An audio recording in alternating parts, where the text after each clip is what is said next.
Hi, welcome back. My name is Sarah Harvey. Please subscribe and hit the notification button so that you'll be notified every time I upload. Let's talk about setting boundaries. That's something that we actually have to learn. We don't actually do that naturally because we assume people already know how to treat us, and that's why we get offended when they treat us in a way we don't want to be treated. But as you come into adulthood and even throughout your adult life, as you change and evolve and grow, you actually have to do a reset. You have to go back with your friends and family and coworkers and your spouse and even your children, and you have to reteach these people how to treat you. And that's because as a child, you're treated certain ways just because of the dynamics of the household. And you really don't have a say. It depends on how your parents raise you, if you have a voice or not, and so you just have to deal with it. Previous generations were told that children are meant to be seen, not heard. The past generation was about men don't have emotions, don't be a sissy. It just depends on how you grew up. But as you come into your adult life, you then start realizing that you don't like the way you're treated and you no longer have to put up with it and that you are allowed to have a voice. So that's when you don't necessarily need to get upset with people when they treat you bad. Just realize that you have grown enough that you no longer feel that you deserve to be treated that way. And you've grown enough in your own self-worth to know that's no longer going to be tolerated or allowed. So at that point, you want to teach people politely. You just say, I've done a lot of work on myself and I've realized that these certain behaviors that you use with me, I don't appreciate, and I would like it if you would stop. So you just have to re-educate on the way you would like to be treated. And that way, people now know, and they have tools, or you can give them tools on how you would prefer to be treated. You can give them specific instructions. Sky's the limit. So it's not necessary to get upset, but it is necessary to educate. So now you are the teacher, not the student, and you're going to teach everyone that you come in contact with that you don't like people talking on their phone when they're around you. You would prefer to have eye contact. You don't want to argue back and forth. You want to talk respectfully and give time to think about things before you respond. It's also very important to take this with your children as well, so that you can break cycles of toxic behaviors in your family. So even with your own children, you're going to find yourself realizing that the attitudes your children have are actually your attitude, because they're only learning how to communicate with you by the way you communicate with them. So it really doesn't work to yell and discipline your children in an aggressive way.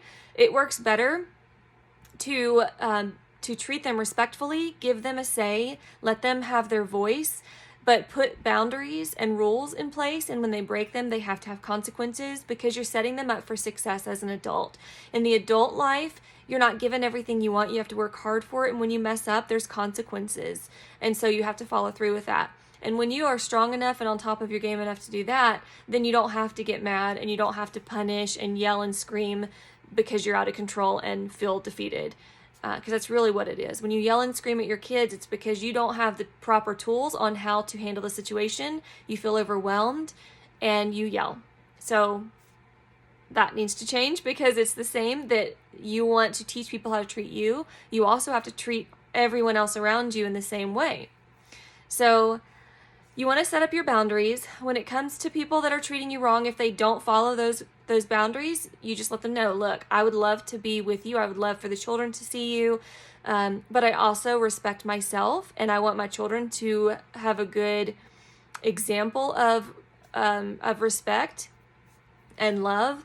And if you can't go by my set of rules, then you just won't be able to see us for a little bit. But you don't completely give up. You just let them know, and then you just give them a timeout so they can learn, because it's just like children. It has to be a shift, because it's not going to be instant. If they've been used to seeing you a certain way and talking to you a certain way, they don't realize that all these years you've been growing, so they need time to also adjust and realize how to respect you in a new way. So you set your boundaries up. If they can't follow that, then you let them know, I'm sorry that you've crossed boundaries and we're not going to see you for a little bit, but we would love to try again soon. So you keep coming and you keep trying, and over time it will work, because the biggest goal here is healing the family. And you can't heal a family if you're divided and across the country and not speaking.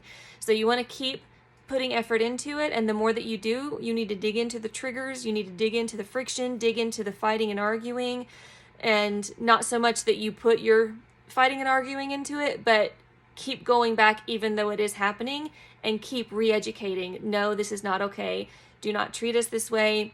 And then you step back out, but you don't completely leave. You want to keep going back until everyone has learned the proper ways to communicate. You just don't give up.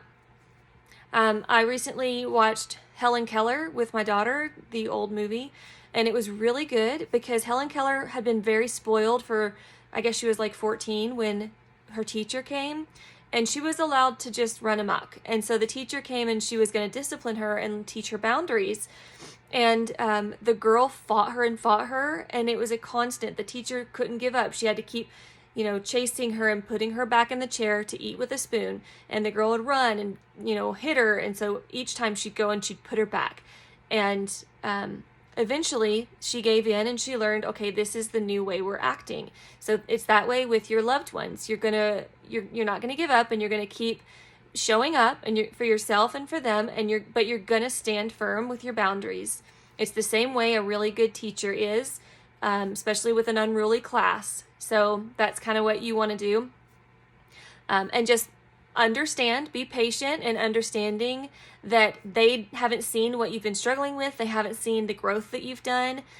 So it could be coming out of nowhere when you let them know that's no longer going to be accepted or tolerated. So also give them time, and give them allowance for mistakes, but keep being firm in what you now demand. So set up your boundaries, respect yourself, but also respect everyone else the way you want to be treated. So you can't say you need to respect me and then disrespect them by yelling or, gossiping or cutting them down or saying unkind things. You have to project and portray the exact same attitude that you want given back to you. So go ahead and set up your boundaries and hold firm to them, and your family over time will accept it and everyone will start healing. It might be ugly for a little bit, but don't give up.